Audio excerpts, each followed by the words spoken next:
మీకు తెలుసు దేశంలో జరుగుతున్న పరిస్థితులు మీకు తెలుసు.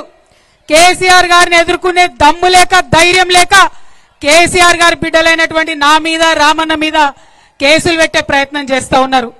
మాది భయపడే బ్లడ్ కాదు, భయపెట్టే బ్లడ్. అసలు ఎట్టి పరిస్థితుల్లో భయపడేదే లేదు.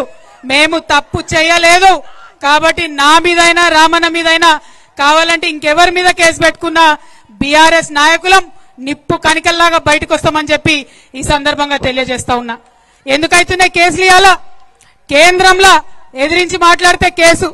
అగో చైనా వాడు బార్డర్ లోపలికి వచ్చిండు, మరి చూసుకొని జరా అంటే కేసు. మరి ప్రజలకు మంచి జరుగుతలేదంటే కేసు. ఇక రాష్ట్రం సంగతి అయితే చెప్పనే అవసరం లేదు. ముఖ్యమంత్రి పేరు మర్చిపోతే కేసు, భూమి ఇవ్వకపోతే కేసు, రైతు భూమి ఇవ్వకపోతే కేసు, ఫేస్బుక్ లో మా అన్నదమ్ములు ఒక చిన్న పోస్ట్ పెడితే కేసు, ట్విట్టర్ లో మా ప్రొఫెసర్ లేదన్న అభిప్రాయం చెప్తే కేసు, ఇన్స్టాగ్రామ్ లో మా అక్క చెల్లెలేదన్న చిన్న వీడియో పెడితే కేసు. అంటే గింత భయం ఎందుకు? నిజాన్ని ఫేస్ చేయలేరా? మేం లేమా 10 ఏళ్ళ అధికారంలో? ప్రజలు మమ్మల్ని అనలేదా?